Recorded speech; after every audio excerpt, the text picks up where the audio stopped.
अताकुम रमजान शहरुन मुबारकुन फरज़ल्लाहु अज़्ज़ा व जल्ला अलैकुम सियामा। ऐ मुसलमानों, रमजान का महीना आ चुका है, बरकत वाला महीना, मुबारक महीना आ चुका है। जिस महीने के रोजे तुम्हारे ऊपर फर्ज है वो महीना आ चुका है।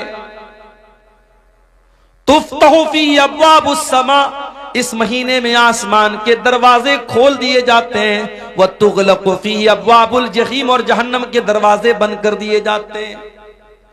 व तुगल्लु फीही मरदतुश शयातीन, और शैतानों को इस महीने के अंदर कैद कर दिया जाता है, जंजीरों में जकड़ दिया जाता है।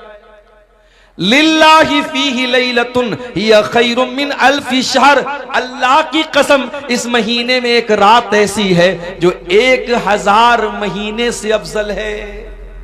1000 महीना 84 साल से भी ज्यादा।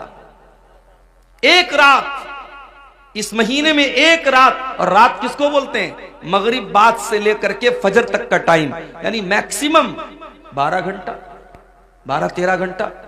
ये मगरिब बाद से लेकर के फजर तक का टाइम, ये एक रात, अल्लाह के नबी कह रहे हैं कि इस महीने में एक रात ऐसी है जो बेहतर है 1000 महीने से, 84 साल से बेहतर है।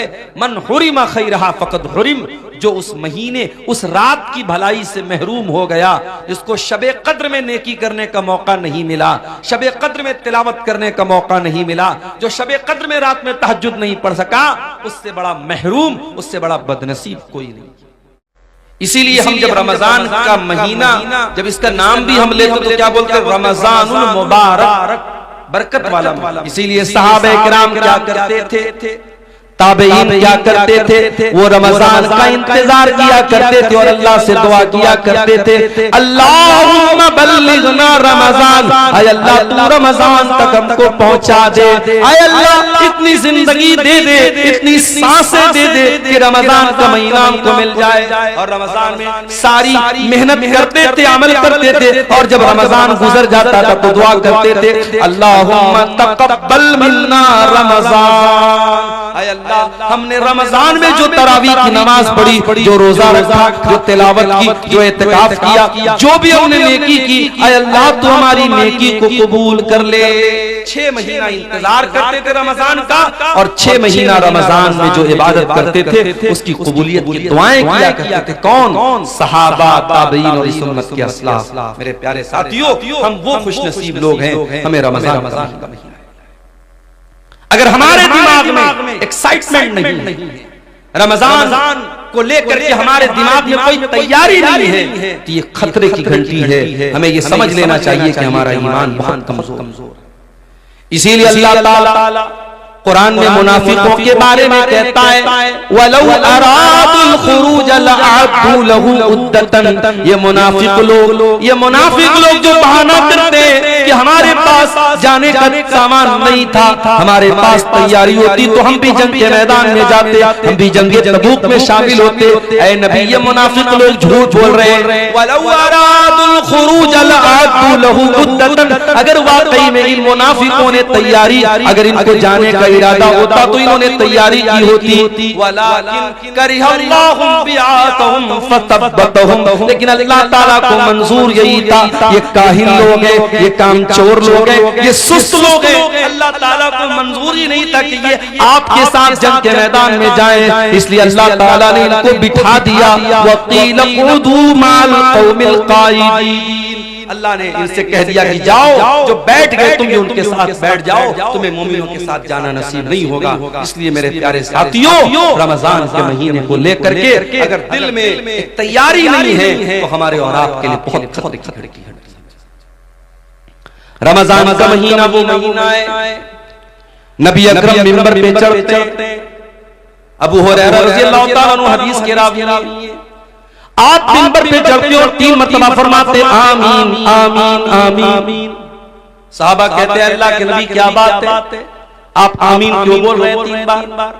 आपने कहा जब मैंने मिंबर की पहली सीढ़ी पर कदम रखा, जिब्रील आए और उन्होंने कहा कि जो इंसान रमजान का महीना पाए फलम युगफर लहू, और उसकी बख्शिश न हो सके, फकद अबदहुल्लाह, अल्लाह ताला अपनी रहमत से दूर कर दे उस इंसान को, बर्बाद हो जाए वो इंसान जो रमजान का महीना पाए और अपनी बख्शिश न करवा सके। जिब्रील ने ये बद्दुआ की और मुझसे कहा कि आमीन को, तो मैंने आमीन कहा। फिर जब मैं दूसरी सीढ़ी पर पहुंचा, जिब्रील ने कहा कि जो अपने माँ बाप में से दोनों को या किसी एक को बुढ़ापे की हालत में पाए और उसके माँ बाप उसको जन्नत में दाखिल न कर पाए, बड़ा मसला है मेरे। माँ की तरफ से आज मदरसे में चंदा देने को हम तैयार हैं, बाप की तरफ से मस्जिद बनवाने को तैयार है, ट्यूबवेल बनाने को तैयार है। माँ जिंदा होती है तो माँ के ऊपर 5 रुपया खर्च करने में भी हमारा दिल घबराता है। बाप जिंदा है तो बाप को 100 रुपया देने में भी हमारी जान निकलती है। और माँ के मरने के बाद और बाप के मरने के बाद बड़ी मोहब्बत हमारे दिल में पैदा हो जाती है और मस्जिदें बनवाते हैं, मदरसे बनवाते हैं। माफ करना मेरे प्यारे साथियों, जितना खर्च माँ बाप के मरने के बाद उनको सवाब पहुंचाने के लिए करते हैं, अगर उनकी जिंदगी में उतना खर्च करते तो शायद आप जन्नत में चले।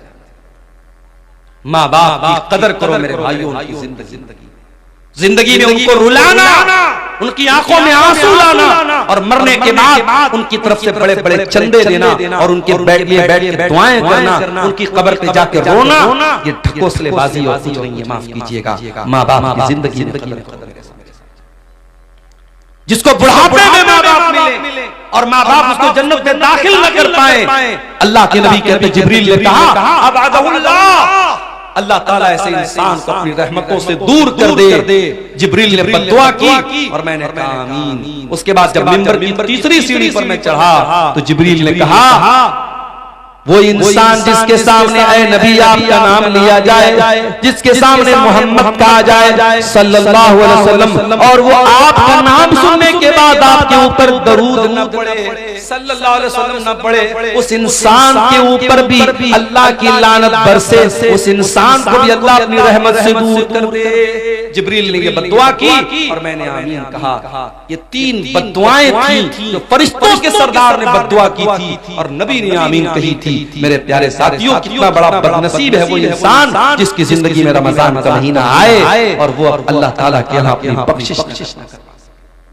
और ये भी याद रखिए, कुरान करीम में अल्लाह ताला ने अगर किसी एक महीने का नाम लिया है तो वो भी सिर्फ और सिर्फ रमजान का है। महीने तो 12 हैं मगर अल्लाह ने सिर्फ एक महीने का नाम, और वो महीना रमजान का महीना है। और जब अल्लाह ने रमजान के महीने का नाम लिया कुरान के दूसरे पारे में तो क्या कहा अल्लाह ने ये नहीं कहा रमजान रोजे का महीना है, अल्लाह ने ये नहीं कहा रमजान तरावी का महीना है, अल्लाह ने ये नहीं कहा रमजान इत्तिकाफ का महीना है, अल्लाह ने ये नहीं कहा रमजान ज़कात का महीना है। अल्लाह ने फरमाया शहरु रमज़ान अल्लज़ी उन्ज़िला फ़ीहिल कुरआन, रमजान का महीना वो महीना है जिसमें कुरान उतारा गया, हुदल लिन्नास, और ये कुरान सारी मानवता के लिए मार्गदर्शन का काम करता है, सारी इंसानियत को सच्चाई का रास्ता दिखाता है। हुदल लिन्नास व बय्यिनातिन मिनल हुदा वल फुरकान, और कुरान की आयतें सच्चाई को खोल के बयान कर देती हैं, हक और बातिल को खोल के बयान देती हैं। पता ये चला कि कुरान वो रमजान वो महीना है इसमें कुरान उतरा था। अच्छा, अब एक सवाल ये पैदा होता है कि कुरान तो इकट्ठा नहीं उतरा, कुरान तो अल्लाह के नबी के ऊपर थोड़ा 23 साल में उतरा, तो फिर इसका क्या मतलब है कि कुरान रमजान के महीने में उतरा? तो इसको भी नोट कर लो कि कुरान 2 तरीके से उतरा है। एक तो कुरान लौहे महफूज से मुकम्मल आसमान दुनिया पर, ये जो आसमान हमको नजर आता है ना, ये जो पहला आसमान है इसका नाम आसमान दुनिया है। दुनिया मतलब करीब, क्योंकि ये आसमान हमसे सबसे ज्यादा करीब है, इसलिए इसको आसमान दुनिया कहा जाता है। इसके ऊपर 6 आसमान और हैं। तो अल्लाह ताला ने लौहे महफूज से आसमान दुनिया पर जो कुरान उतारा है वो रमजान के महीने में उतारा है अपने प्यारे नबी के ऊपर, रमजान के महीने की आखिरी अशरे की किसी रात में। और वो रात कौन सी है?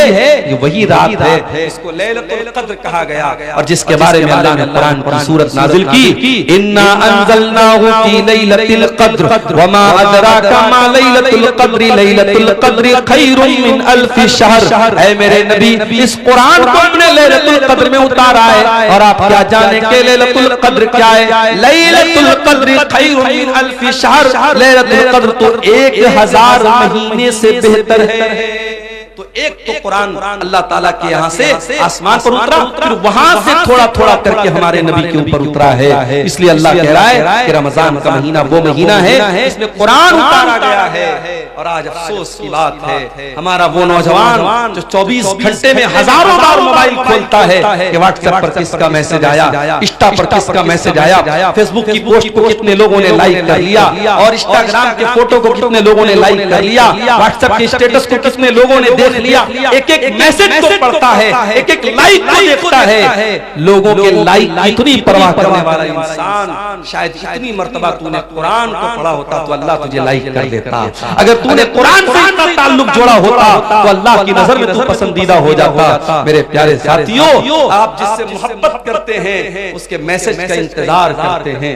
अगर आप अब्दुल गफ्फार साहब से मोहब्बत करते हैं और आपको मैसेज किया है और आपके मैसेज को उन्होंने ओपन तक नहीं किया, खोला तक नहीं, और आपसे 1 साल के बाद अब्दुल गफ्फार साहब मिले और कहा कि अरे यार क्या हाल चाल है, दोस्ती का आपको जो है दम भरने की कोशिश की और दोस्ती का नाम लिया, तो आप गुस्से में कहेंगे कि अरे भाई जाओ, आप तो इतने बड़े इंसान हैं कि आपने मेरा मैसेज तक खोल के नहीं देखा, आप क्या दोस्ती की बात करते हैं। दुनिया में हम देखते हैं कि दोस्त का मैसेज आता है तो ऐसा नहीं हो सकता कि हम दोस्त भी माने और उसका मैसेज इग्नोर कर दें। मेरे प्यारे साथियों, अल्लाह का कलाम और अल्लाह का मैसेज है ये कुरान, और ये कुरान आज हमारे घरों में गर्द खा रहा है, धूल और मिट्टी खा रहा है। कुरान रखा हुआ है रेशम के कपड़े में लपेट कर, उस कुरान को कभी खोलने की कोशिश तक नहीं करते। मेरे प्यारे साथियों, यही वजह है कि हमारे दिल कठोर से कठोर होते चले जा रहे हैं। हमारे दिलों पर ताले लगे हुए हैं, दिल के ताले को खोलना है तो कुरान से अपना ताल्लुक जोड़ लो। मेरे प्यारे साथियों,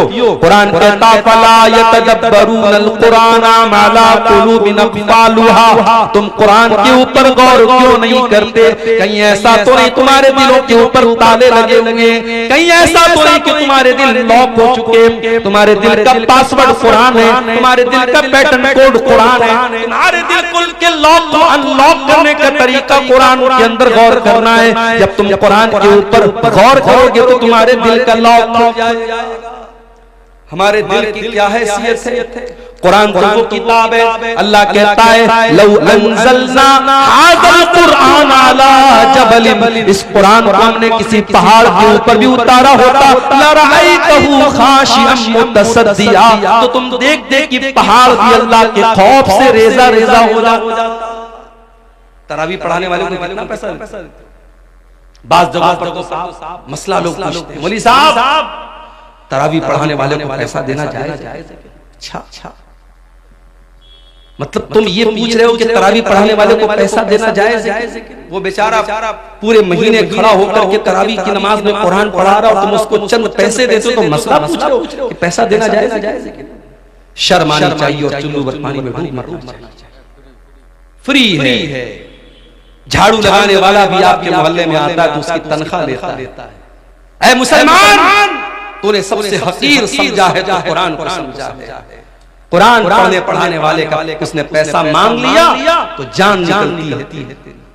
पिछले साल एक न्यूज मैंने पढ़ी थी, गुजरात में अहमदाबाद में एक हाफिज साहब ने तरावी की नमाज पढ़ाई थी, उनको वहां की जो मस्जिद के मुसल्लियान थे किसी ने खुश होकर के 4 व्हीलर दी थी, 4 व्हीलर की चाबी के साथ हाफिज साहब का फोटो है। हमारे यहाँ लोग सुनकर के साहब बेहोश हो जाएंगे, तरावी पढ़ाने वाले को 4 व्हीलर मिल गई। तरावी पढ़ाने वाला, कुरान पढ़ने वाला, कुरान पढ़ाने वाला तुम्हारी नजर में हकीर होगा, मेरे रब की नजर में वो हकीर नहीं है। मेरे प्यारे साथियों, मेरे रब की नजर में कुरान पढ़ाने वाले का इतना ऊंचा मकाम है। नबी की नजर में इतना ऊंचा मकाम है। अल्लाह के नबी फरमाते खैरुकुम मन तअल्लमल कुरान व अल्लमहु, तुम में सबसे बेहतरीन इंसान वो है जो कुरान को पढ़ता है, पढ़ाता है, कुरान को सीखता है, सिखाता है। याद रखो मेरे प्यारे साथियों, आप कब्र में जाएंगे वहां भी ये कुरान आपके काम आएगा। कब्र में सवाल पूछा जाएगा, मुनकर नकीर सवाल पूछेंगे, मन रब्बुका, तेरा रब कौन है, मन नबियों का, तेरे नबी कौन है, माँ दीनों का, तेरा दीन क्या है। 3 सवाल होगा कब्र में, 3 सवाल होगा। और माफ करना, इन तीनों सवालों का जवाब मैथमेटिक्स की किताबों में नहीं मिलेगा, साइंस और जियोग्राफी की किताबों में नहीं मिलेगा, हिस्ट्री की किताबों में नहीं मिलेगा, भूगोल की किताबों में नहीं मिलेगा। इन तीनों सवालों का जवाब कहां मिलेगा?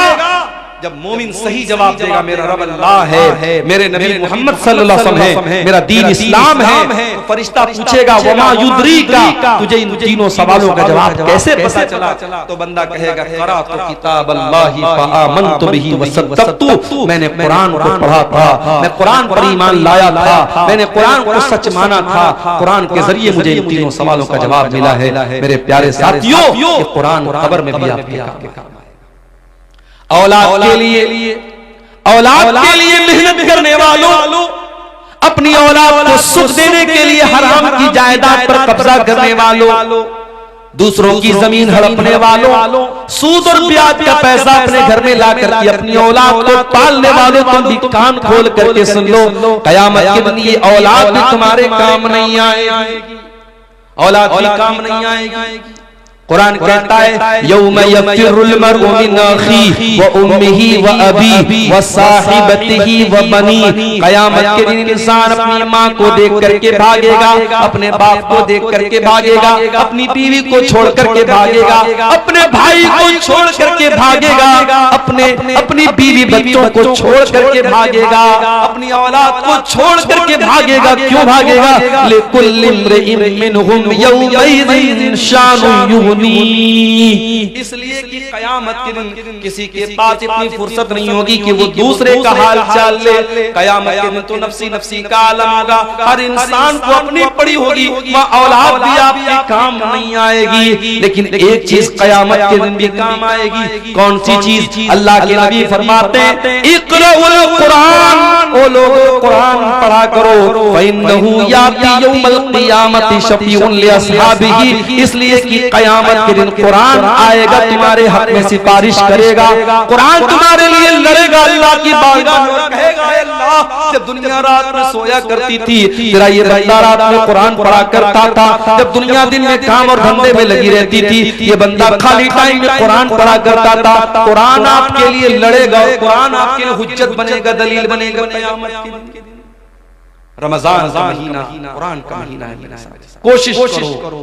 मैं ये नहीं कहता कि आप इतना कुरान खत्म कर लो, मैं ये नहीं कहता कि आप डेली एक कुरान खत्म कर लो, वो सबके बस की बात नहीं।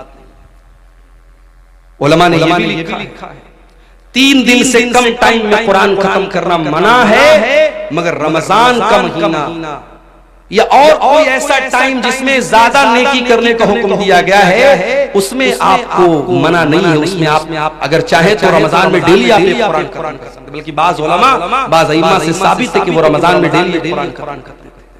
आम दिनों में मना है कि 3 दिन से कम टाइम में कुरान खत्म न किया जाए, ताकि बहुत जल्दी कुरान न पढ़ा जाए, कुरान को समझ के पढ़ा जाए। मगर रमजान के महीने में आप जितनी स्पीड के साथ और जितना ज्यादा कुरान पढ़ें, कोई हरज की बात, आप तिलावत सही करें, अच्छे अंदाज में करें, जल्दबाजी के चक्कर में कुरान का माना और मतलब ना खराब करें। लेकिन अगर आप जितना भी पढ़ सकते कुरान ज्यादा पढ़ें। मैं एक आपको तरीका बताता हूँ। हमारे यहाँ जो कुरान होता है हाफिजी कुरान, जिसमें से हमारे हाफिज लोग कुरान देख करके याद करते हैं। अगर उस कुरान को अपने सामने रखें, उसमें एक पारे में 20 पेज होते हैं। आपको क्या करना है? हर नमाज के पहले अजान हुई जोहर की, अल्लाहु अकबर, आप मस्जिद में पहुंच जाओ और अजान के बाद आप मस्जिद में पहले 2 रकात सुन्नत पढ़ लो और बैठ करके 2 पेज आप उसको पढ़ लो। सिर्फ 2 पेज पढ़ने में 5 मिनट लगेगा।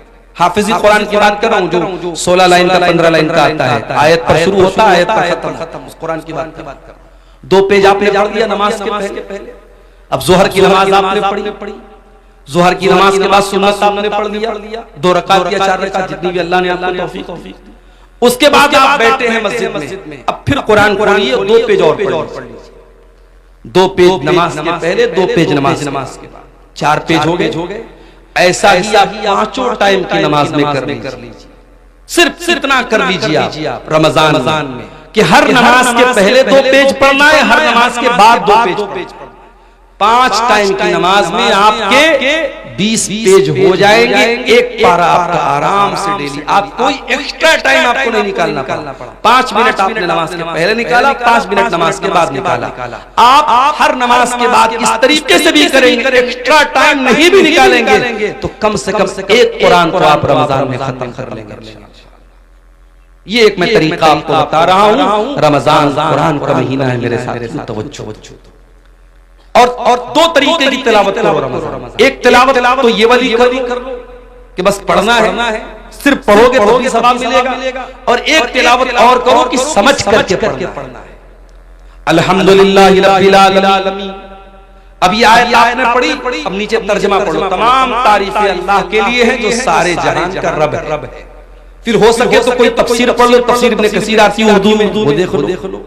अहसनुल बयान उर्दू की बहुत अच्छी तफसीर, उसको देख लो। अगर कोई किताब नहीं पढ़ सकते, मोबाइल पर ऐप आता है तफसीर का, अहसनुल बयान का ऐप भी आता है, ऐप से पढ़ लो। धीरे धीरे एक आयत की तफसीर जितना टाइम निकाल सकते हो पढ़ो। कुरान पढ़ने का और कुरान पर गौर करने का महीना है रमजान का। ये 2 काम हमें और आपको करना है। और आगे सीमांचल के इलाके में बैठा हूं। जब तक मौलाना अजीजुर रहमान साहब यहाँ आकर के तरन्नुम के साथ बांग्ला जबान में दुआएं न करें, मदरसे को चंदा नहीं। कई जगहों पर लोगों ने मुझसे कहा मौलाना आप चंदा कीजिए, मुझे चंदा करना आता नहीं। और मैं वो लंबी जो दुआएं देते हैं दान देने वाले को तरन्नुम के साथ बांग्ला जबान में अल्लाह ताला बिल्कुल जन्नतुल फिरदौस में पहुंचा देते हैं, पहुंचा भी नहीं सकता। तो अब ये जो मिजाज हमारा बना कि जब तक दुआ नहीं करेगा सामने वाला, ऐलान नहीं करेगा माइक से, तब तक हम चंदा नहीं देंगे। ये मिजाज भी बदलने की जरूरी नहीं है कि हर बात का माइक में ऐलान कराया जाए। बनारस में एक मस्जिद बन रही है हमारे मोहल्ले के करीब। एक अल्लाह का बंदा आया, नमाज उसने पढ़ी, उसने ऐलान सुना कि यह मस्जिद की तामीर का काम चल रहा है। मस्जिद की कमेटी के जिम्मेदार के कान में धीरे से उसने कहा मौलाना साहब मस्जिद की तामीर में जितना छड़ लगेगा मैं देने को तैयार। कोई ऐलान नहीं हुआ, कोई माइक पर लंबी चौड़ी दुआएं उसके लिए नहीं की गई। उसके दिल में अल्लाह ने ये बात डाली मस्जिद बन रही है, जितना छड़ लगेगा मेरी तरफ से लगेगा, जितना सरिया लगेगा मेरी तरफ से लगेगा। कोई अल्लाह का बंदा आता है कहता जितने सीमेंट लगेंगे मैं दे दूंगा। काम इस तरीके से होता है मेरे प्यारे साथियों। आज हमारे अंदर अगर किसी चीज की कमी है तो इखलास की कमी। किसी गरीब को राशन का किट भी हम देते हैं ना तो फोटो खींचते और अखबार में डालते हैं कि हमने गरीब की मदद की। गरीब की मदद तुमने क्या की? तुमने गरीब की इज्जत को नीलाम कर दिया। जिस गरीब को तुमने कैमरे के सामने फोटो खींच करके मीडिया पे डाला है, उस गरीब की क्या इज्जत नहीं है? क्या उसकी कोई इज्जत नफ्स नहीं? उसकी कोई खुददारी नहीं है? किसी की मदद करने के नाम पे उसकी इज्जत को नीलाम करते। किसी जमाने में मुहावरा तक कहावत थी नेकी कर दरिया में डाल, अब कहावत बदल गई। अब नेकी कर फेसबुक पर डाल, नेकी कर यूट्यूब पर डाल, नेकी कर स्टेटस पे डाल। अब तो साहब खाने काबा का तवाफ भी हो रहा, तो वहां भी सेल्फी ले रहे। अब एक ही चीज की सेल्फी बची है, अब्बा मर जाए तो उनके लाश के साथ भी सेल्फी ले, अब वो भी लेना शुरू कर दिए हैं। अपने मरे हुए बाप के साथ भी सेल्फी ले रहे हैं। अल्लाह माफ करे हम। नुमाइश का दौर है, शोहरत का दौर है, रियाकारी का दौर है। रमजान का महीना हमें ये सबक भी सिखाता है मेरे साथ कि कुछ इबादतें ऐसी भी होनी चाहिए जो हमारे और अल्लाह के बीच में होनी। और रोजा ऐसी ही एक इबादत। सुबह फजर के टाइम आपने सहरी खाई, जो भी आपने सहरी खाई, मैं नहीं जानता आपके सीमांचल में क्या क्या खाते हैं। हो सकता है कुछ लोग गोश्त भी खाते हो, सब्जी भी खाते हो, रोटी चावल भी खाते हो। जो भी आपने सहरी के टाइम खाया, सुहर की अज़ान हो गई। जाहिर है 4 बजे आपने सहरी खाई, 12:30 बजे सुहर की अज़ान हो रही है। 8 घंटे का टाइम गुजर चुका है, 8.5 घंटे का। मार्च का महीना चल रहा है, गर्मी का आलम में आप मस्जिद में आए, आपने वजू करने के लिए पानी से अपने हाथों को धोया, चुल्लू में पानी लिया, मुंह में डाला, हलक सूख रहा है। सुबह 4 बजे के बाद आपने पानी नहीं पिया है, हलक सूख रहा है और पानी आपके मुंह में जा चुका है। अगर आप उस पानी के 2-4 कतरे हलक के नीचे उतार लें, वहां तो कोई कैमरा नहीं लगा है, वहां तो कोई कैमरा नहीं लगा है। लेकिन हाँ, एक बात आपसे ये भी कहना चाहूंगा, जिसके दिल में अल्लाह का डर न हो, वो खाने काबा में जाके, मक्का में जाकर के भी वहां पर भी वो गंदा काम करता है। अभी कल एक साहब ने मुझको बताया कि खाने काबा के पास जो लोग तवाफ करते हैं, अगर दूसरे का सामान वो उठा लेंगे, उनको ये लगेगा लाखों की भीड़ है, कौन देखने जाता है, मगर हजारों कैमरे हरम में लगे हुए, हजारों कैमरे लगे हुए और पूरा कंट्रोल रूम मौजूद है और हजारों सीआईडी के लोग और सीबीआई के लोग और पुलिस के लोग उन कैमरों पर नजर रखते हैं। अगर आपने दूसरे का सामान उठाया तो पुलिस फौरन कैमरे से आपको देख लेगी और आपसे पूछताछ हो सकती है। और दूसरे का सामान आपने अगर जानबूझ करके ले लिया है तो आप पकड़े जाते हैं। इसलिए जो लोग हज करने जाते हैं, उमरा करने जाते हैं, उनको यह सिखाया जाता है कि हरम में कोई भी सामान आपका अपना सामान है तो अलग बात है, किसी का कोई सामान छूने की कोशिश मत करना। एक साहब ने एक वाकया बताया कि तवाफ के दौरान एक हिंदुस्तानी हाजी और हिंदुस्तानी मुसलमान 50 साल के ऊपर का मुसलमान बार बार औरतों को टच कर रहा था। तवाफ के दौरान वो गंदा इंसान बार बार औरतों को टच कर रहा था और कैमरे की नजर से जो कंट्रोल रूम में पुलिस वाले मौजूद थे वो बार बार देख रहे थे कि ये इंसान एक बार नहीं, 2 बार नहीं, 20 बार ऐसा किया। पुलिस ने उसको अरेस्ट कर लिया। जब जेल में पहुंचा है वो इंसान, उसके जवान बेटे पहुंचे, उसकी बेटियां पहुंची, नहीं हमारा बाप इतना गंदा काम नहीं कर सकता। पुलिस वालों ने कैमरे की क्लिप ला के सामने रख दी, देख लो तुम्हारे बाप ने किया। इसका मतलब ये हुआ कि जो ठरकी इंसान होता है, जो गंदा इंसान होता है, जिसके दिमाग में शैतान भरा होता है, वो मक्के में पहुंच जाए, खाने काबा के पास पहुंच जाए, वहां भी उसके दिमाग की गंदगी खत्म नहीं होती है। आपको खाने काबा के पास भी इतना गंदा काम करने से अगर कोई चीज रोक सकती है, अल्लाह का डर और अल्लाह का तकवा ही। और रमजान का रोजा हमें यही सिखाता है। सुबह 4 बजे अपने शहरी में पानी पिया है, जुहर के वजू में पानी के कतरे मुंह के अंदर जा रहे हैं, 2-4 कतरे हलक के नीचे चले जाए, कौन देखने जाता है, मगर बंदा 2-4 कतरे भी अपने हलक के नीचे जाने नहीं देता है। क्यों? अल्लाह ताला के आम क्या जवाब देंगे? हमारा रोजा बर्बाद हो जाएगा, हमारे रोजे का कोई मतलब नहीं रह जाएगा। इसीलिए अल्लाह के नबी फरमाते हैं कि अल्लाह ताला कहता है अस्सौमु ली व अना अजज़ी बिही, ये बंदा रोजा मेरे लिए रखता है और उसका बदला मैं ही दूंगा। यदउ तामहु व शराबहु व शअबतहु मिन अजली, बंदा मेरे लिए खाना छोड़ देता है, बंदा मेरे लिए पानी छोड़ देता है, बंदा मेरे लिए शहवत छोड़ देता है। बीवी मौजूद है, बीवी के पास नहीं जाता, खाना मौजूद है, खाना नहीं खाता है, पानी मौजूद है, पानी नहीं पीता है। अल्लाह के लिए रोजा हमें इखलास सिखाता है, रोजा हमें अल्लाह का डर सिखाता है। रोजे से सबसे बड़ा मकसद मेरे प्यारे साथियों यही है कि हमारे दिलों में अल्लाह का तकवा पैदा हो जाए। इसीलिए अल्लाह कुरान के दूसरे बारे में कहता है या अय्युहल्लज़ीना आमनू कुतिबा अलैकुमुस्सियामु कमा कुतिबा अलल्लज़ीना मिन क़ब्लिकुम लअल्लकुम तत्तक़ून। ऐ ईमान वालों, तुम पर रोजे फर्ज किए गए जिस तरीके से तुमसे पहले के लोगों पर फर्ज किए गए, ताकि तुम मुत्तकी बन जाओ, ताकि तुम्हारे दिलों में अल्लाह का तकवा, अल्लाह का डर पैदा हो जाए। तो रमजान के अंदर तकवा पैदा करो मेरे साथ। और आगे बढ़िए, रमजान के अंदर एक काम हमें और भी करना है। रमजान दुआ का महीना है, कुरान में जहाँ अल्लाह ताला ने रमजान के रोजे का जिक्र किया वहीं पर फरमाया वइज़ा सालका इबादी अन्नी फइन्नी करीब। ऐ मेरे नबी, जब मेरे बंदे आपसे मेरे बारे में सवाल करें उन्हें जवाब दे दो मैं करीब हूँ, मैं करीब हूँ। उजीबु दावत दाई, मैं दुआ करने वाले की दुआ को सुनता हूँ। शर्त यह है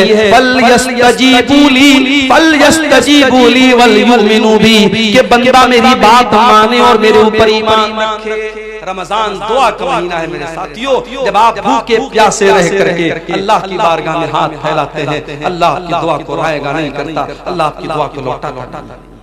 इसीलिए अल्लाह के नबी फरमाते हैं सलासु दावतुन ला तुरद, तीन लोगों की दुआ अल्लाह ताला लौटाता नहीं है। दावतुल वालिदिल वलदिही, एक बाप की दुआ, बाप जब अपनी औलाद के हक में दुआ करता अल्लाह उस दुआ को कभी लौटाता नहीं है। व दावतुल मुसाफिर, और मुसाफिर की दुआ को अल्लाह ताला लौटाता नहीं है। व दावतुस साइम, और रोजेदार की दुआ को भी अल्लाह ताला लौटाता नहीं है। रोजे की हालत में मेरे प्यारे साथियों दुआ करो, अपने लिए भी दुआ करो, अपने बच्चों के लिए दुआ करो, अपने माँ बाप के लिए दुआ करो, सारी उम्मत के लिए दुआ करो, मुल्क के हालात के लिए दुआ करो, अपने कारोबार और रोजी रोटी के लिए दुआ करो। और बेहतर ये है कि जो अल्लाह के नबी जो दुआएं करते थे, आप दुआ की कोई किताब ले लो। एक अच्छी सी किताब का नाम मैं आपको बता रहा हूँ, हिस्नुल मुस्लिम, बहुत अच्छी किताब है दुआ की।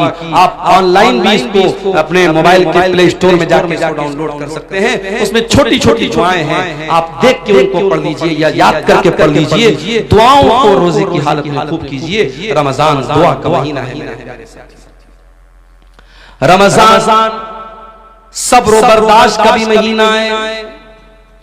आप रोजे की हालत में एक इंसान आपके पास आता है, गाली दे देता है आपको, बुरा भला कह देता है आपको, आप सुबह से कुछ खाए नहीं है, भूखे। और जब इंसान भूखा रहता है तो उसका पारा और हाई हो जाता है, उसका बीपी और बढ़ जाता है, उसको और ज्यादा गुस्सा आने लगता है। होना तो ये चाहिए ताकि जब आप रोजे की हालत में हैं और कोई आपको आकर के गाली दे दे तो होना तो ये चाहिए ताकि शरीयत आपको इजाजत दे दे कि आप तो भूखे प्यासे हैं, आप गाली का जवाब गाली से दे सकते हैं, आप गुस्से का जवाब गुस्से से दे सकते हैं। होना तो ये चाहिए था, मगर नहीं। अल्लाह के नबी फरमाते हैं जब तुम में से कोई रोजे की हालत में हो,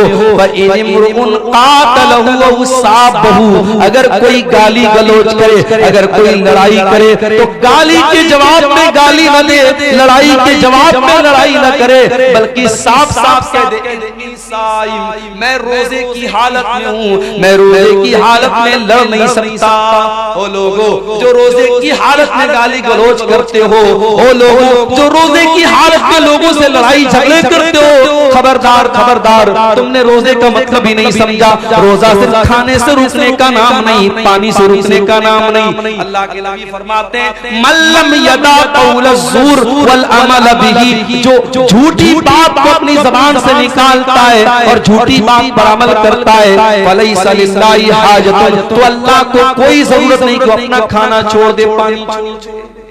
रोजे की हालत में कंट्रोल करो अपने आप को। रोजा हमें कंट्रोल करना सिखाता है, रोजा हमें ये सिखाता है अगर अल्लाह के हुक्म पर हम खाना छोड़ सकते हैं, पानी छोड़ सकते हैं, बीवी हलाल है बीवी के करीब नहीं जाते, खाना हलाल है खाना नहीं खाते, पानी हलाल है पानी नहीं पीते, अगर अल्लाह के हुक्म पर हलाल छोड़ सकते हैं तो बीड़ी पीने वालों तुम बीड़ी क्यों नहीं छोड़ सकते, सिगरेट पीने वालों तुम सिगरेट क्यों नहीं छोड़ सकते, तंबाकू खाने वालों तुम तंबाकू क्यों नहीं छोड़ सकते, और शराब पीने वालों तुम शराब क्यों नहीं छोड़ सकते। जब अल्लाह के हुक्म पर एक महीने के तुम हलाल छोड़ सकते हो तो जो चीजें हराम है, जो चीजें नुकसानदेह है, जो चीजें तुम्हारी सेहत के लिए हानिकारक है, जो तुम्हारे शरीर को नष्ट कर रही है, बर्बाद कर रही है, वो गुटखा, वो खैनी, वो तंबाकू, वो सिगरेट, वो बीड़ी तुम क्यों नहीं छोड़ सकते हो।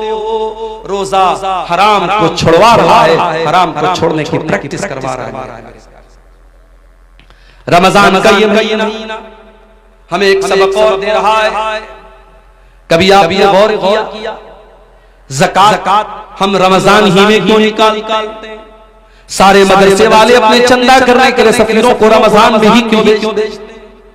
90% पूरी दुनिया के मुसलमान रमजान में ज़कात क्यों निकालते हैं? क्योंकि रमजान का महीना सखावत का महीना है, दान करने का महीना है, अल्लाह की राह में देने का महीना है। हजरत अब्दुल्लाह बिन अब्बास कहते हैं कि अल्लाह के प्यारे नबी सबसे ज्यादा सखावत किया करते थे, और जब रमजान का महीना आता था और अल्लाह के प्यारे नबी जिब्रील से मिलकर के कुरान पढ़ा करते थे, कुरान का दौर किया करते थे, तो आपकी सखावत और बढ़ जाती थी। आप तेज चलने वाली आंधी से भी ज्यादा सखावत करते थे। रमजान में सखावत करो मेरे साथ। आज अफसोस की बात है, ज़कात वसूलने के लिए लोग आते हैं, बड़े बड़े सेठ लोग लाइन लगवाते हैं, बेचारा ज़कात लेने वाला भिखारी बनकर के लाइन लगाता है, तब जाकर के उसको ज़कात मिलती है। अरे तुझे तो एहसानमंद होना चाहिए, तुझे तो शुक्रिया अदा करना चाहिए कि वो ज़कात लेने वाला तेरे दरवाजे तक आया है, उसने तेरा काम आसान कर दिया, तेरी इबादत को आसान कर दिया, और तू भिखारियों की तरह उसकी लाइन लगवाता है। माफ करना मेरे प्यारे साथियों, ज़कात कोई भीख नहीं है, ज़कात कोई एहसान नहीं है, ज़कात हमारे माल में अल्लाह का हक है। हम जो माल कमाते हैं उस माल की, हमारे माल पर 2.5% जो ज़कात हम देते हैं वो माल में अल्लाह का हक है। और रमजान में हमें कोशिश ये करनी चाहिए कि अपने माल की ज़कात हम निकाल दें, और ज़कात के अलावा भी हम सदका खैरात करें, क्योंकि हमारे प्यारे नबी सल्लल्लाहु अलैहि वसल्लम इस महीने में कसरत से सदका और खैरात किया करते थे। रमजान का ये महीना एक सबक हमें और भी देता है। दुनिया में करोड़ों लोग ऐसे हैं जिनको दोनों टाइम का खाना नसीब नहीं होता। हम और आप आराम से अपने घर में देसी मुर्गा खा रहे हैं, गाय का गोश्त, जो भी आपके यहाँ जानवर जमा होता है, आप हलाल जानवरों का गोश्त खाते हैं, जो भी आपको अल्लाह ताला ने नेमतें दी आप उसको खाते हैं। लेकिन दुनिया में करोड़ों इंसान ऐसे हैं जो भूखे और प्यासे रहते हैं, उनके पास खाने को खाना नहीं। मेरे प्यारे साथियों, रमजान का महीना वो महीना है जिस महीने में आप 13-14 घंटे भूखे रहते हैं। अमीर को भी भूखा रहना है, गरीब को भी रहना है, करोड़पति को भी रहना है, और एक सामान्य आदमी को भी रहना है। ये रमजान में भूखे रह करके आपको ये सबक सिखाया जाता है कि ऐ मेरे बंदो, तुम तो अपनी मर्जी से भूखे हो, तुम्हारे पास खाना है तब भी तुम नहीं खाते हो, तुम्हारे पास पीने को चीजें तब भी तुम नहीं पीते हो। इस दुनिया में करोड़ों लोग ऐसे हैं जो मजबूरी की वजह से भूखे रहते हैं, उनके पास कोई चीज नहीं कि वो खा सके, वो बेचारे न खाने को कुछ है न पानी को कुछ। रमजान के इस महीने में जब आप दस्तरखान पर तरह तरह की चीजों को खाने के लिए बैठा करो मेरे साथियों, तो आप फलस्तीन के शहर गाजा के अपने उन भाइयों को याद कर लेना, जब हेलीकॉप्टर से खाने की किटें उनको फेंकी जाती है, उनके छोटे छोटे बच्चे खुश हो जाते हैं। 3 दिन बाद 4 दिन बाद उनको खाने को कुछ मिल जाता है। मेरे प्यारे साथियों, वो भी तो आपके मुसलमान भाई हैं, वो भी तो आपके कलमा गो भाई हैं, इसी धरती पर रहते हैं। उनके घरों को तबाह कर दिया गया, उनके कारोबारों को बर्बाद कर दिया गया, उनकी दुकानों पर बुलडोजर चला दिया गया। उन अपने गरीब और मजबूर भाइयों को याद करने का महीना है रमजान का महीना। उन भूखों की भूख का एहसास हमको दिलाता है, और ये एहसास होता है कि अल्लाह हम तो अपनी मर्जी से भूखे हैं, ये तो बेचारे मजबूरी में भूखे हैं। उन भूखों को खाना खिलाने की फिक्र करने का जज्बा रमजान हमारे अंदर पैदा करता है। इसीलिए अल्लाह के प्यारे नबी ने रमजान के महीने में रोजेदार को इफ्तार कराने की बहुत फजीलत बयान की, और आपने कहा मन फत्तर साइमन, जो किसी रोजेदार को इफ्तार कराता है तो जितना रोजा रखने वाले को सवाब मिलेगा उतना ही इफ्तार कराने वाले को सवाब मिलेगा। मेरे प्यारे साथियों, रमजान में हमने साउथ इंडिया में देखा कि लोग रात भर सहरी खिला रहे हैं, इफ्तार का इंतजाम करा रहे हैं। हरम रात कभी रमजान में आपको उम्रा करने का मौका मिले, आप जाके देखिए, कहीं पे बिस्किट बट रहा है, कहीं पे केक बट रहा है, कहीं पे खजूर बट रही है, कहीं पे जमजम बट रहा है। कितने अल्लाह के बंदे करोड़पति लोग हैं, वो लोगों को बांट रहे हैं कि रोजेदारों के इफ्तार में मेरा भी पैसा शामिल हो जाए, रोजेदार के हलक में मेरे भी खाने पीने की चीजें पहुंच जाएं। मेरे प्यारे साथियों, ये जज्बा रमजान हमें अपने अंदर पैदा करने की, हमें जज्बा पैदा करता है। और आखिरी बात मेरे प्यारे साथियों, रमजान का महीना हमें अपने अंदर चेंजिंग लाने का सबक देता है। जैसे ही रमजान का महीना आएगा हमारी जिंदगी चेंज हो जाएगी। ऐसे आम तौर से जो लोग फजर में भी उठते हैं, वो फजर में उठते हैं, नमाज पढ़ते हैं, लेकिन रमजान के महीने में आप फजर से भी 1 घंटा पहले उठते हैं, ब्रश करते हैं, बाथरूम जाते हैं, उसके बाद आप बैठ करके सहरी करते हैं, फिर दिन भर में आपकी आदत है 11 महीने आप दोपहर का खाना खाते हैं, सुबह 10 बजे नाश्ता करते हैं। रमजान के महीने में कोई नाश्ता नहीं, कोई दोपहर का खाना नहीं, सुबह सहरी आपने खाई तो डायरेक्ट आप इफ्तार के टाइम खाते हैं, सोने का टाइम बदल गया, खाने का टाइम बदल गया।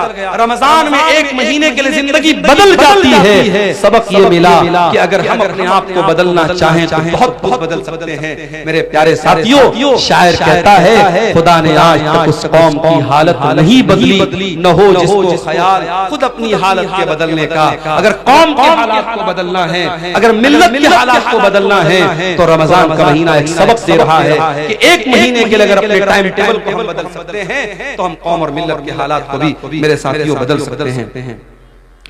सवालात पूछाए हैं, क्या नापाकी की हालत में सहरी खा सकते हैं? अगर रात में इंसान नापाक हुआ है और उसी हालत में फजर की अजान हो गई, उसी हालत में फजर की अजान हो गई, कोई हरज की बात नहीं, उसी हालत में सहरी खा लिया, कोई हरज की बात नहीं। लेकिन अगर नापाक हुआ है और फजर की अजान हो गई तो जल्दी से जाकर के गुस्ल कर ले ताकि जमात से नमाज पढ़े।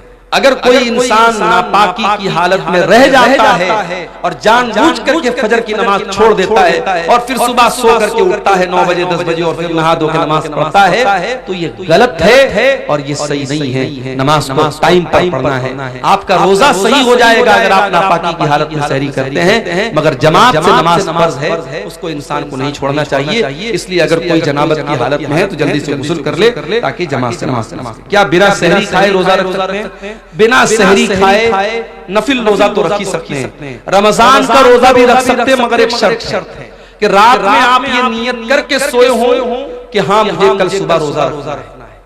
नफिल रोजे में नियत जरूरी नहीं है। नफिल रोजे में आप फजर के टाइम में उठे, अजान हो गई, आपके दिल में इरादा पैदा हुआ कि आज मैं रोजा रख लेता हूँ, सहरी नहीं खाई आपने फजर के बाद नियत कर ली, आप नफिल रोजा रख सकते हैं। रमजान में रात ही में आपको दिल में ये इरादा करना पड़ेगा कि हाँ मुझे कल रोजा रखना। अगर ये इरादा करके आप सोए थे और सुबह आपकी नींद नहीं खुल पाई सहरी में, तो बगैर सहरी के भी आपका रोजा हो जाएगा। रोजे की हालत में थूक निकलना कैसा है? ऑटोमेटिक नेचुरली तौर पे अगर थूक आपका हलक के अंदर चला जाता है तो कोई हरज की बात नहीं, लेकिन जानबूझ के अपने मुंह में ढेर सारा थूक बनाना और उसको निगलना ये मुनासिब बात नहीं। ये जो है अखलाक के भी खिलाफ बात है। ऐसा नहीं करना चाहिए। बहरहाल उससे रोजा तो नहीं टूटेगा, मगर ऐसा करना ठीक नहीं।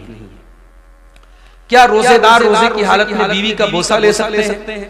ले सकते हैं, मगर एक शर्त के साथ कि इंसान को अपने ऊपर कंट्रोल हो।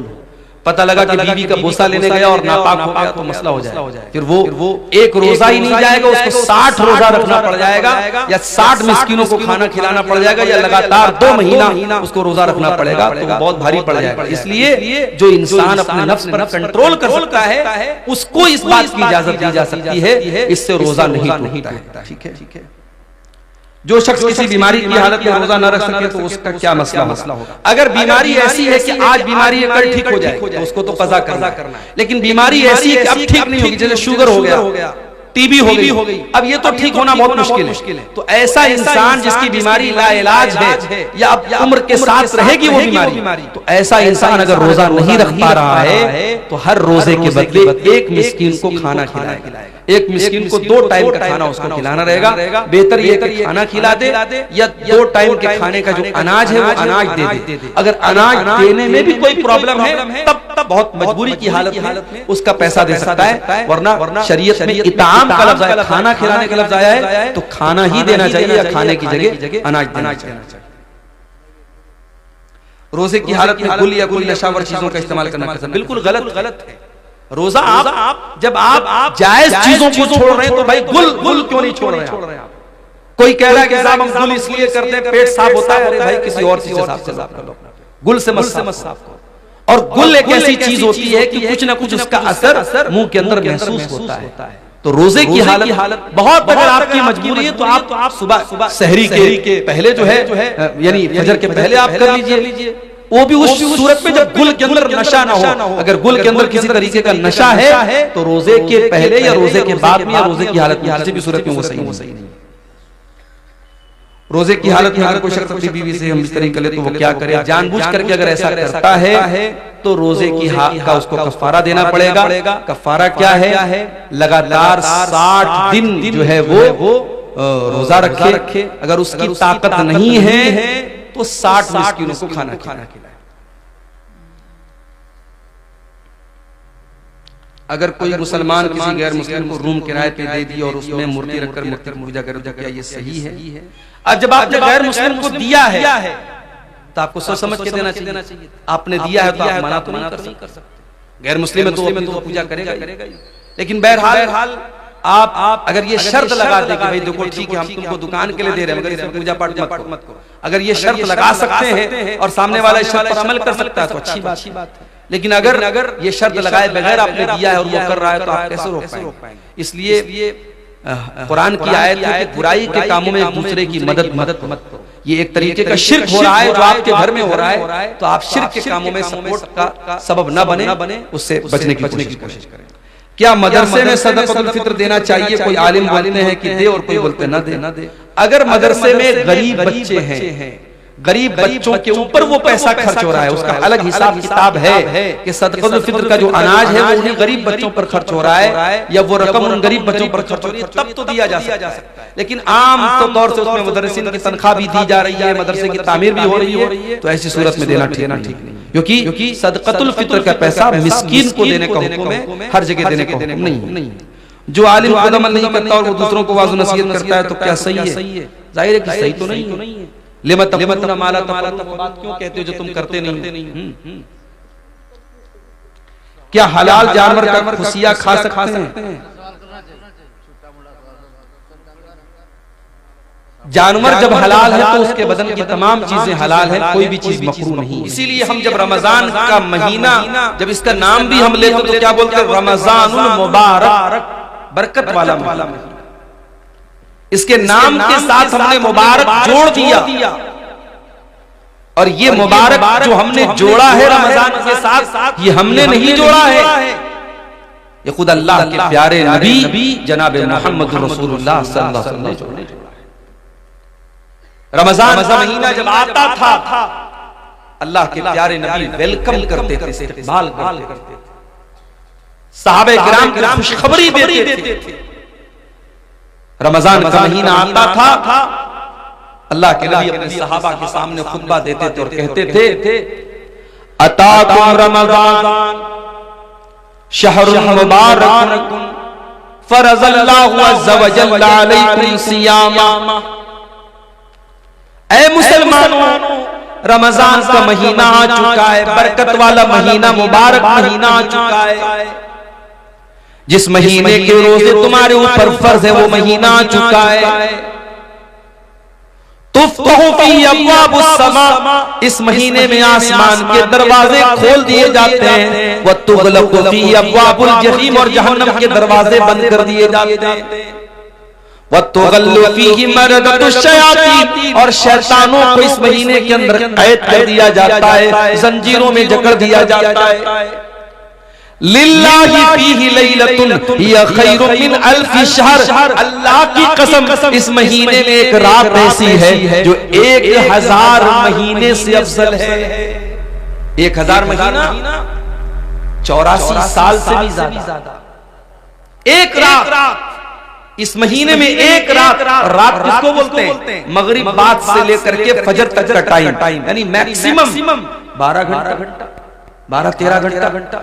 ये मगरिब बाद से लेकर के फजर तक का टाइम, ये एक रात, अल्लाह के नबी कह रहे हैं कि इस महीने में एक रात ऐसी है जो बेहतर है 1000 महीने से, 84 साल से बेहतर है। मन हुरिमा खैरहा फक़द हुरिम, जो उस महीने उस रात की भलाई से महरूम हो गया, जिसको शबे कद्र में नेकी करने का मौका नहीं मिला, शबे कद्र में तिलावत करने का मौका नहीं मिला, जो शबे कद्र में रात में तहज्जुद नहीं पढ़ सका, उससे बड़ा महरूम, उससे बड़ा बदनसीब कोई नहीं।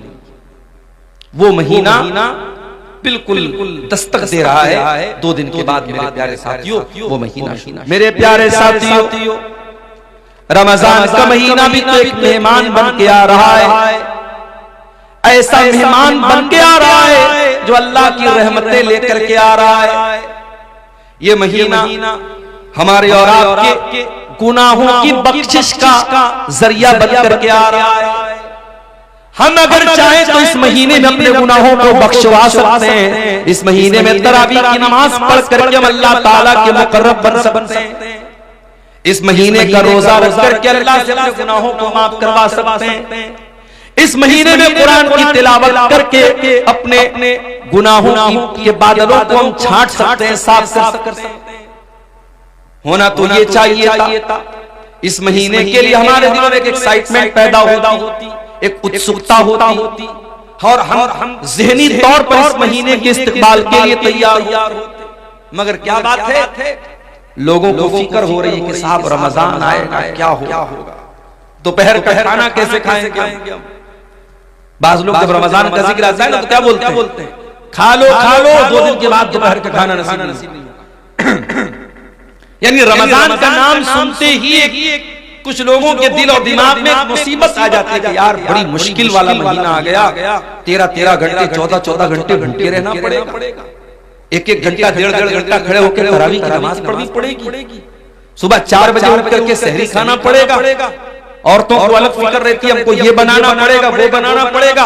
अगर रमजान के ताल्लुक से ये निगेटिव सोच, ये मनफी सोच, ये नकारात्मक सोच आपके जहन में है तो मेरे प्यारे साथियों ये बहुत अफसोस की बात। अगर आप वाकई में अल्लाह वाले हैं, अगर आप वाकई ईमान वाले, तो आपको खुश होना चाहिए कि अल्लाह ताला आपकी जिंदगी में एक रमजान का महीना और दे रहा है। हमें से बहुत सारे लोग पिछले साल भी नौशाद भाई की दावत पर आपके गांव में आया था, तकरीर करके चला भी गया था। और जहां तक मुझे याद है वो प्रोग्राम भी रमजान के पहले ही हुआ था। पिछले साल रमजान का महीना गुजरा था और आपके गांव के बहुत सारे लोग उस वक्त जिंदा थे जो आज जिंदा नहीं है। अल्लाह को प्यारे हो चुके हैं। उनमें बूढ़े भी होंगे, उनमें जवान भी होंगे, उनमें मर्द भी होंगे, उनमें औरतें भी होंगी। पिछले साल वो हमारे बीच में थे, इस साल हमारे बीच में नहीं है। मौत ने उनको हमसे दूर कर दिया, वो अल्लाह के पास चले गए और अल्लाह ताला ने हमारी जिंदगी में एक और रमजान का महीना दे दिया है। मेरे प्यारे भाइयों, हम वो खुश नसीब लोग हैं जो अपनी जिंदगी में एक रमजान और देखने वाले हैं इंशाअल्लाह। ये कोई मामूली बात नहीं है, ये अल्लाह ताला का बहुत बड़ा करम है, उसकी बहुत बड़ी कृपा, बहुत बड़ी मेहरबानी, बहुत बड़ी इनायत है कि वो एक रमजान हमको और दे रहा है। और रब्बे काबा की कसम, जिसको जिंदगी में एक रमजान एक्स्ट्रा मिल रहा है वो उसके बराबर वो इंसान जिसको उसके मुकाबले में एक रमजान कम मिला हो, वो दोनों कभी बराबर नहीं हो सकते। जिसको 2024 का रमजान मिला और 25 के आने से पहले वो अल्लाह के यहाँ चला गया, तो वो इंसान आपके बराबर नहीं हो सकता अगर वाकई में आप रमजान की तरह गुजारा। आइए मैं एक वाकया आपको सुनाता हूं। इब्ने माजाह की सही रिवायत है, हदीस के रावी कौन है? अबू तलहा रज़ी अल्लाह ताला अन्हु। माफ कीजिएगा, तलहा अबू तलहा नहीं, तलहा अबू तलहा अलग है, तलहा अलग है। अबू तलहा अंसारी साहबी है और तलहा मुहाजिरीन में से।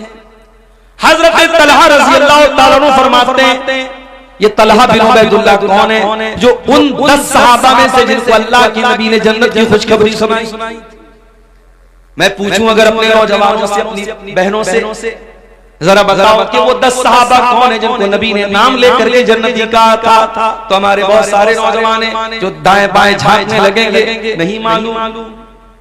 उनसे ये पूछ लो कि इंडिया की टीम के 11 क्रिकेटर्स के नाम क्या है, पूरा बता। आईसीसी की चैंपियनशिप में इंडिया कौन से पायदान पे चल रही है, फौरन बता देंगे। टॉप 1 पर कौन सा बल्लेबाज है, टॉप 1 पर कौन सा गेंदबाज है, फौरन बता देंगे। क्यों? इंटरेस्ट है, शौक है। मोबाइल पर स्कोर देख रहे हैं, मैच देख रहे हैं, शौक है। हमें दीन सीखने का शौक होता तो हमें नबी के सहाबा का नाम भी मालूम। अभी एक बच्चे का नाम किसी ने पूछा तो मैंने कहा कि नाम रख दीजिए उसैरिम। आप लोगों ने नाम सुना है उसैरिम? बोलो भाई, सुना है? किसका नाम है? उसैरिम बहुत प्यारा नाम है। अगर आपके घर में बच्चा पैदा हो ये नाम रख दे। आगे पीछे कुछ लगा देना, मोहम्मद उसैरिम या अब्दुल्ला उसैरिम। उसैरिम नाम जो है ये उस सहाबी का नाम है जो जंगे बद्र के मौके पर ईमान लाए और ईमान लाते ही जंगे बद्र में शामिल हो गए और अल्लाह की राह में लड़ते लड़ते शहीद हो गए। उलमा ने लिखा है कि ये वो सहाबी हैं जिन्होंने एक टाइम की नमाज भी नहीं पढ़ी थी, ईमान लाए और ईमान लाते ही अल्लाह की राह में लड़ते लड़ते शहीद हो गए और जन्नत में जाएंगे। एक नमाज पढ़े बगैर भी जो जन्नत में जाएंगे उस सहाबी का नाम है उसैरिम। अलिफ स्वाद या रा मीम उसैरिम। ये नाम रख सकते हैं आप। हमारे सहाबा के नाम पर अपने बच्चों के नाम 10 सहाबा जन्नती हैं। चलो मैं आपको गिना देता हूं। अबू बकर, उमर, उस्मान, अली, ये तो सब जानते हैं। उसके अलावा साद बिन अबी वक्कास रजी अल्लाह तआला अन्हु, सईद बिन ज़ैद रजी अल्लाह तआला अन्हु, अब्दुर्रहमान इब्न औफ रजी अल्लाह तआला अन्हु, अबू उबैदा इब्न जर्राह रजी अल्लाह तआला अन्हु, तलहा रजी अल्लाह तआला अन्हु, जुबैर रजी अल्लाह तआला अन्हु। ये टोटल 10 सहाबा है जिनका नाम लेकर के नबी ने जन्नती होने की बशारत। उन 10 में से कौन है? तलहा बिन उबैदुल्लाह। उनकी रिवायत है और रिवायत कहां है? इब्न माजा के अंदर बिल्कुल सही रिवायत। कहते अल्लाह के नबी के पास 2 लोग आए बहुत दूर से। दोनों ने एक साथ इस्लाम कबूल किया। वो दोनों दोस्त भी हो सकते थे, दोनों पड़ोसी भी हो सकते थे, दोनों भाई भी हो सकते थे। हदीस में उसकी वजाहत नहीं है। दोनों एक ही इलाके के रहने वाले थे, दोनों ईमान लाए, एक साथ ईमान लाए। लेकिन उनमें से एक ज्यादा मेहनती था दूसरे के मुकाबले। एक दीन के कामों में ज्यादा एक्टिव था, ज्यादा चुस्ती वाला था, फुर्तीला था। एक थोड़ा उससे कम मेहनत करता था, एक ज्यादा मेहनत होता है। अपने घर में हम देखते हैं एक आदमी ज्यादा मेहनती होता है, दूसरा कम होता है। एक उसमें से ज्यादा एक्टिव था और वो जो ज्यादा एक्टिव था वो अल्लाह की राह में लड़ते लड़ते शहीद हो जाता है। उसका जो दोस्त होता है उसके 1 साल के बाद उसका इंतकाल होता है। पहला वाला जो मेहनती था वो अल्लाह की राह में लड़ते लड़ते शहीद होता है, दूसरा वाला नेचुरल तरीके से इंतकाल कर जाता है, मौत हो जाती है। हजरत तलहा कहते मैंने ख्वाब देखा कि मैं जन्नत के दरवाजे पर खड़ा हूं। इतने में जन्नत से एक निकलने वाला निकला, यानी फरिश्ता निकला। और जो इंसान बाद में जिसका इंतकाल हुआ था और जो दीन के मामले में कम मेहनत करता था, उस फरिश्ते ने उसको जन्नत में जाने की इजाजत दी कि तुम जन्नत में चले जाओ। उसके बाद उसने उससे कहा जो ज्यादा मेहनती था और अल्लाह की राह में जो लड़ते लड़ते शहीद हुआ था, उससे कहा तुम चले जाओ। उसके बाद वो फरिश्ता मेरे पास आया और उसने कहा फ़इन्नका लम यानी लका बादु, अभी तुम्हारे जन्नत में जाने का टाइम नहीं आया है। हजरत तलहा कहते उसके बाद मेरी नींद खुल गई। मैंने जब अपना ये ख्वाब सहाबा को बयान किया फ़अजिबू लिज़ालिका, तो सहाबा को बहुत अजीब लगा कि ऐसा कैसे हो सकता है कि जो इंसान अल्लाह की राह में शहीद हो गया और जो दीन के मामले में ज्यादा मेहनत करता था वो बाद में जन्नत में जा रहा है, और जो नॉर्मल तरीके से मरा था वो पहले जन्नत में जा रहा है। ऐसा कैसे हो सकता है? सहाबा को इस बात से बहुत ताज्जुब। जब ये बात अल्लाह के नबी तक पहुंची, आपने सहाबा से पूछा कि तुम्हें किस बात पर ताज्जुब हो रहा है? ऐ अल्लाह के नबी, हमें इसी बात पर ताज्जुब हो रहा है कि जो इंसान बाद में जिसका इंतकाल हुआ था वो जन्नत में पहले कैसे चला गया। आपने फरमाया अलैसा कद मकसबादहु सनतन, जिसका इंतकाल 1 साल बाद हुआ था, क्या अपने भाई के मरने के बाद 1 साल तक उसकी जिंदगी में 1 साल एक्स्ट्रा उसको मिला कि नहीं मिला? 1 साल ज्यादा मिला। हाँ अल्लाह के नबी ज्यादा मिला। अलैसा कद अदरक रमजान व सामा, क्या उसकी जिंदगी में 1 रमजान और ज्यादा मिला? हाँ अल्लाह के नबी 1 रमजान और ज्यादा मिला। क्या उसने जिंदगी में एक रमजान का रोजा ज्यादा रखा कि नहीं रखा? हाँ अल्लाह के नबी, उसने एक रमजान का महीना रोजा ज्यादा रखा। क्या उसने एक साल के अंदर अपने भाई के मुकाबले में एक साल ज्यादा नमाज पढ़ी कि नहीं पढ़ी? हाँ अल्लाह के नबी, उसने एक साल ज्यादा नमाज पढ़ी। आपने फरमाया फमा बैनहुमा अबादु मिम्मा बैनल अर्दि वस्समा, उन दोनों के मकाम और मर्तबे के बीच में वही दूरी है जो आसमान और जमीन के बीच की दूरी है। ऐ मेरे सहाबा, जिसकी जिंदगी में एक रमजान और मिल गया, उसकी बराबरी कोई कर ही नहीं सकता। उस क्या उन दोनों के मर्तबे के बीच में उतना ही फासला है जितना आसमान और जमीन के बीच में। ये हमारी नसीबी है। अल्लाह हमें एक रमजान और दे रहा है। अल्लाह चाहता, और अभी भी अगर अल्लाह चाहे रमजान तक चांद निकलने से पहले हमारी जान जा सकती है, कोई हादसा हो सकता है, कोई मुसीबत आ सकती है, कोई बीमारी आ सकती है। अल्लाह ताला हमें तौफीक दे रहा है कि हमें एक रमजान और। उचाटक न जी इस जहां से हुआ है, नबी के सहाबा के रस्ते पे चल के दिलों का सुकून हमने हासिल किया है। वो ताइफ की वादी में खा खा के पत्थर हमारे लिए जो तड़पता रहा था, वो ताइफ की वादी में खा खा के पत्थर हमारे लिए जो तड़पता रहा था, उसी के तरीके को पैरों से रौंदा, भला खुद बताओ ये कैसी वफा है। उसी के तरीके को पैरों से रौंदा, भला खुद बताओ ये कैसी वफा है। ये वो मौत है दोस्तों जिसकी खातिर नबी ने भी मांगी थी रब से दुआएं। ये वो मौत है दोस्तों जिसकी खातिर नबी ने भी मांगी थी रब से दुआएं। कटाया है इस राह हमें जिसने सर को, खुदा की कसम वो अमर हो गया है, खुदा की कसम वो अमर हो गया है। सुनो ओहद के पार से ये सदाएं, अनस बिन नजर की तुम्हें कह रही है।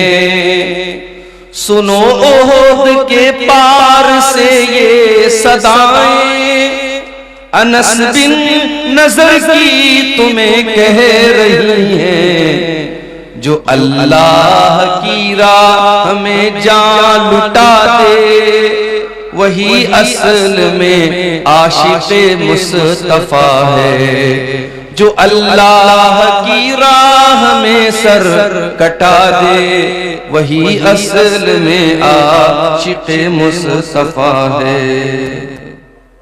मोहतरम उलमाए किराम, बुजुर्गों और दोस्तों, नौजवान साथियों, माओ और बहनों, प्यारे बच्चों, आज के इस प्रोग्राम में जो इसके कन्वीनर हैं, इसके रूह रवा हैं जनाब नौशाद आलम साहब, उन्होंने जब इस प्रोग्राम का वक्त मुझसे लिया तो उन्होंने ये कहा कि शेख हमारे यहाँ प्रोग्राम जल्दी खत्म हो जाएगा और आपको 10:30 बजे तक हम लोग स्टेज पर बिठा देंगे। लेकिन 12 बजे मैं माइक पर बैठा हूं। बहुत देर से आप हज़रात उलमा के बयानात समाअत कर रहे थे। मुझसे पहले शेख अजीजुर रहमान बुखारी हफिज़हुल्लाह तकरीर के साथ साथ इस इदारे के लिए चंदा भी कर रहे थे। आप हजरात ने अल्हम्दुलिल्लाह दिल खोल कर उनके हाथों पर चंदा दिया भी है। अल्लाह आपके इन सदक़ात को, इन चंदों को, इन अतियात को अल्लाह कबूल फरमाए और मजीद हमारे जो भाई और बहन, हमारी माएँ बहनें जो अभी तक इस नेकी के काम से पीछे रह गई हैं और जिन्होंने अभी तक इस मदरसे में ताउन नहीं किया है, उनसे अपील भी करता हूँ, चंदा करने वाला मौलवी में नहीं हूँ। ये भी एक हुनर है, एक फन है। हमारे शेख अजीजुर रहमान साहब बड़े माहिर हैं इस फन के। मैं तो इस फन से बहुत नावाकिफ हूँ, फिर भी अपनी टूटी फूटी जुबान में मैं आप सबसे अपील करता हूँ। हम जानते हैं ये दोनों भाई नौशाद आलम और शहनवाज आलम, इन दोनों भाइयों की सरपरस्ती में ये इदारा चल रहा है और बड़ी परेशानियों से आज के दौर में इदारा चलाना आसान काम नहीं है। इस ऐसे इलाके में जहां मैं पिछले साल भी आया था तो बड़ी मुश्किल से जो है नदी थी और उसके ऊपर पतला सा पुल बना हुआ था, कैसे आया था। इस बार जो है आया तो पता लगा नदी का पानी सूख गया है, मगर अभी भी कोई पुल वगैरह नहीं बना है। बहुत ही पिछड़ा इलाका और बहुत ही सहूलतों से महरूम इलाका है। ऐसे इलाके में ये मदरसा चलाना ये आसान काम नहीं है। आप सबसे गुजारिश है जो इस गांव के भी हैं और जो आसपास से आए हैं और जो हमारी माए बहनें आई हैं, सबसे अपील करता हूं कि आप इस जलसे को आज शाबान की आखिरी तारीखें चल रही हैं और गालिबन पूरी उम्मीद है कि जुमा को रमजान का चांद नजर आ जाएगा और पहला रोजा इंशाअल्लाह हम लोग शनिचर को हफ्ते के दिन शनिचर के दिन हम रखेंगे। अगर शाबान का ये महीना 29 पर खत्म हुआ और चांद नजर आ गया तो पहला रोजा शनिचर को। मेरे भाइयों, आज शाबान की आखिरी तारीखें चल रही हैं और गालिबन पूरी उम्मीद है कि जुमा को रमजान का चांद नजर आ जाएगा और पहला रोजा इंशाअल्लाह हम लोग शनिचर को हफ्ते के दिन शनिचर के दिन हम रखेंगे। अगर शाबान का ये महीना 29 पर खत्म हुआ और चांद नजर आ गया तो पहला रोजा